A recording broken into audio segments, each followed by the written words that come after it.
Au début des années 30, le studio Universal développe avec succès des adaptations de Dracula et Frankenstein.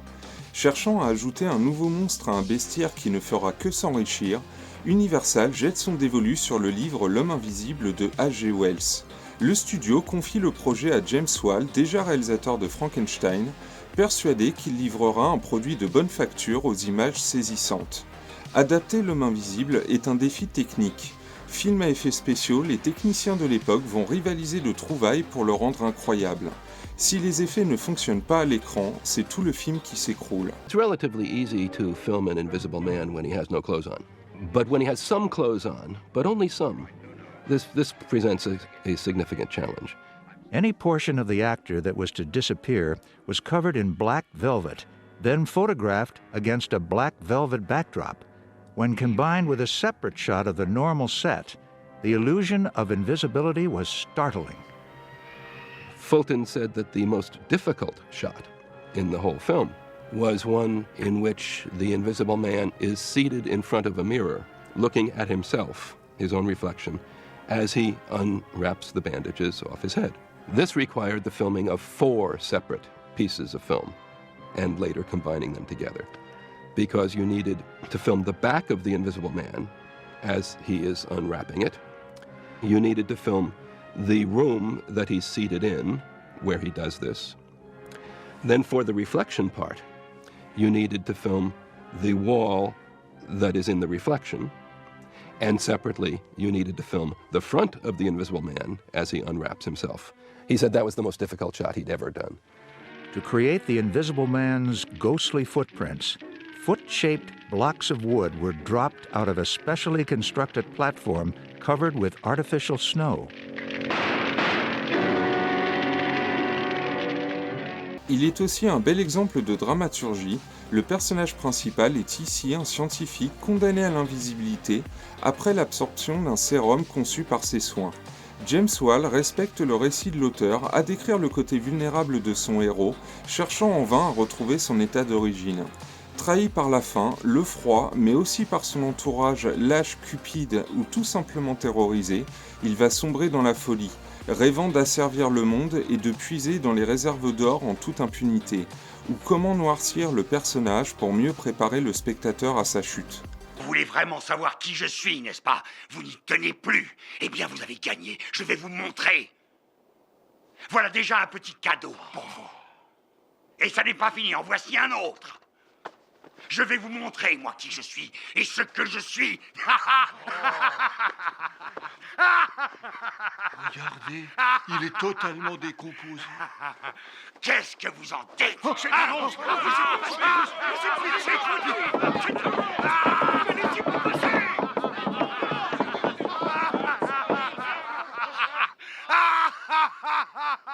Tel le monstre chassé par la société dite normale, il retrouve de plus en plus difficilement son esprit sain.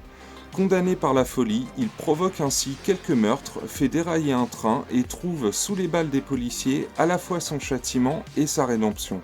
L'Homme Invisible de James Whale est un film sublime et tragique au même titre que son Frankenstein. Et pour ne rien gâcher, il obtient autant de succès que ses monstrueux prédécesseurs.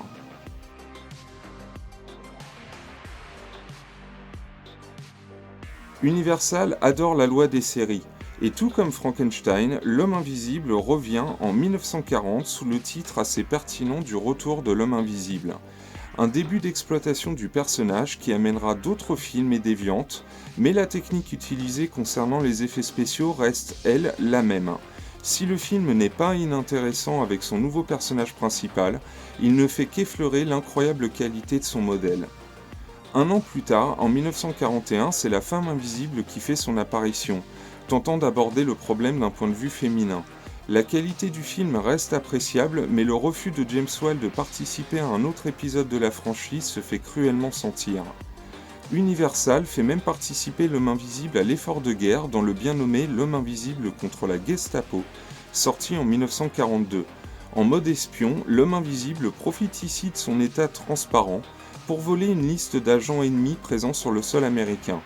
L'Homme Invisible est à présent un patriote fervent défenseur du drapeau et rejoint la liste des super-héros Batman et Superman déjà présents sur le front. Retour aux sources en 1946 avec La Revanche de l'Homme Invisible, un film assez prévisible au final qui sent l'essoufflement total d'une franchise qui ne parvient plus à se renouveler. Un film très moyen qui ne sera pas réévalué avec le temps.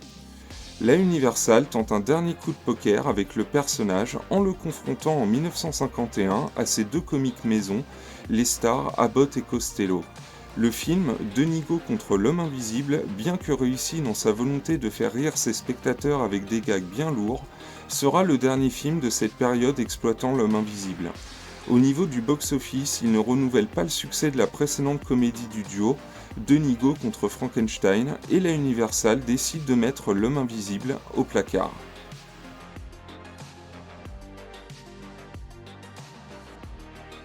C'est au début des années 90 que la Universal tente de ressusciter ses monstres fétiches avec des nouvelles versions à gros budget.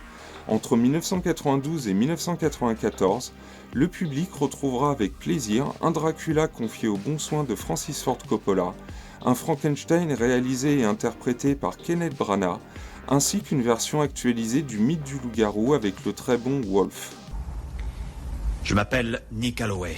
Je ne suis pas malade, je ne suis pas fou, mais je suis invisible. Comment pourrais-je vous faire comprendre? Tenez, regardez ça. Pas de fil en nylon, rien. Non, une minute. Ça devrait vous convaincre.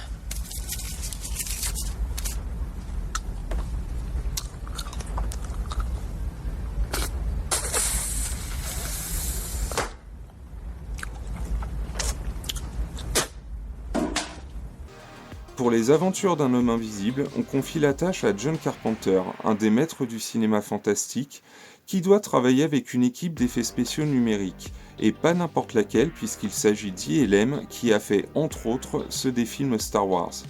La technique du numérique est alors en plein essor avec les effets spéciaux d'eau présents dans Abyss, ou le corps semi-liquide du T-1000 de Terminator 2. Pour rendre l'acteur Chevy Chase invisible, l'équipe va réutiliser les anciennes techniques qui ont fait leurs preuves, non sans quelques améliorations, mais c'est bien le numérique qui est utilisé pour les effets les plus complexes, qu'on ne pouvait pas envisager bien sûr dans les années 30 et 40.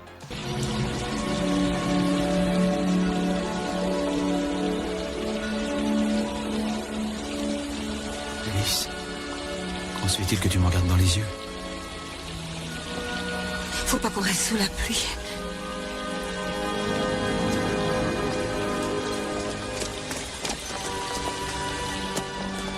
Qu'est-ce qui m'arrive? Non. C'est magnifique.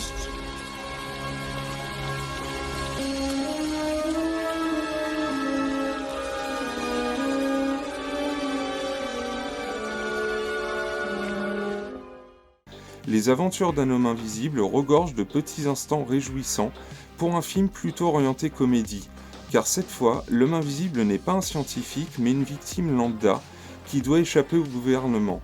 C'est un film de course-poursuite et l'attachement au héros dépassé par les événements se fait naturellement pour le spectateur.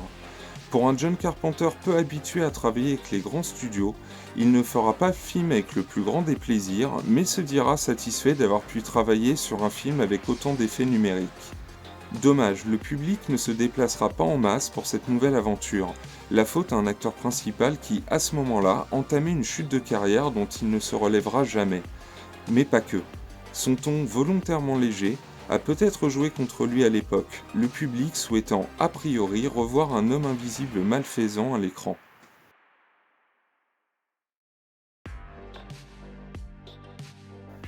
Huit ans plus tard, c'est Paul Verhoeven, le réalisateur de Robocop, Total Recall et Starship Troopers, qui se penche sur le cas de l'homme invisible avec un nouveau film, Holoman, l'homme sans ombre. Cette fois, on reprend l'idée du scientifique qui trouve la formule miracle, mais si le processus parvient à s'inverser sur un gorille, la formule pour redevenir visible s'avère inefficace sur l'humain, et notre personnage se retrouve dans la même situation que ses prédécesseurs à l'écran. No pulse. I've got no pulse! Starting CPR.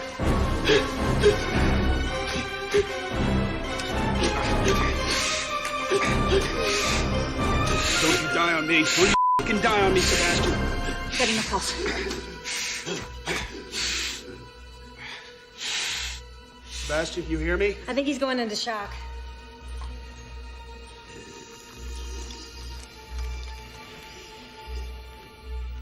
Le caractère du personnage, déjà malhonnête et imbu de lui-même avant la tragédie, va aller en s'empirant à mesure que le temps passe et que sa captivité forcée en laboratoire ne fasse de lui un dangereux psychopathe.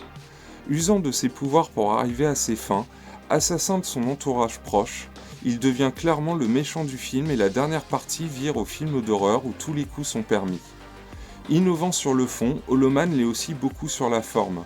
Le numérique ayant eu le temps d'évoluer, les possibilités s'en trouvent décuplées et les idées fusent comme cette mare de sang improvisée afin de débusquer l'agresseur invisible ou même l'utilisation de lunettes thermiques qui captent la chaleur des corps. Hey, quite a mess.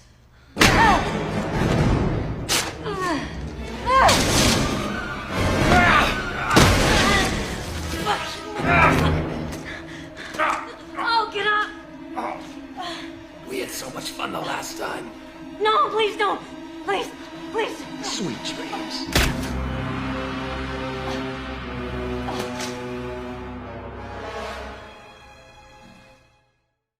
Le corps de l'acteur Kevin Bacon est lui recouvert d'une tenue verte intégrale qui permettra de l'effacer numériquement par la suite.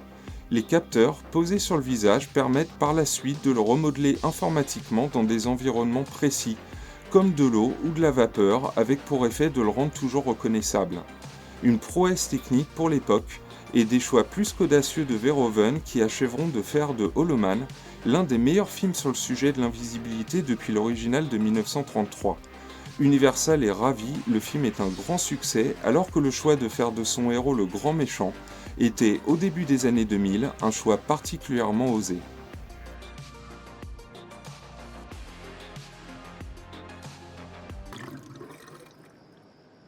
Universal donnera un coup de jeune à l'homme invisible.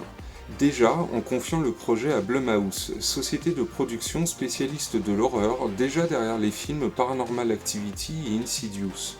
Ensuite, en faisant de leur homme invisible, non pas le personnage principal, mais une force agressive et perverse.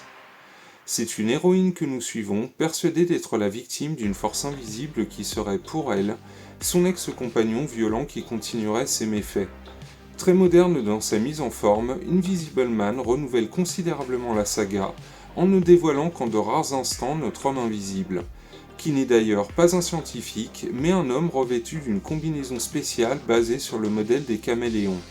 Une variante intéressante pour ce film très rythmé et angoissant, Invisible Man sera aussi un succès au box-office, confirmant le pari risqué mais payant de cette nouvelle version très éloignée de l'histoire. Une réussite qui ne fait que confirmer la chose suivante, qu'on soit fidèle au livre de Wells, qu'on se permette un changement de ton, voire même qu'on grossisse le trait, jusqu'à en changer ses fondements pour mieux nous surprendre, l'homme invisible est un personnage qui aura su évoluer avec son temps et la technologie. Et si le cinéma lui a déjà réservé une bonne place au même titre que ses collègues de la Universal, il est certain que d'autres versions nous apparaîtront dans les années à venir, avec, on l'espère, autant de plaisir.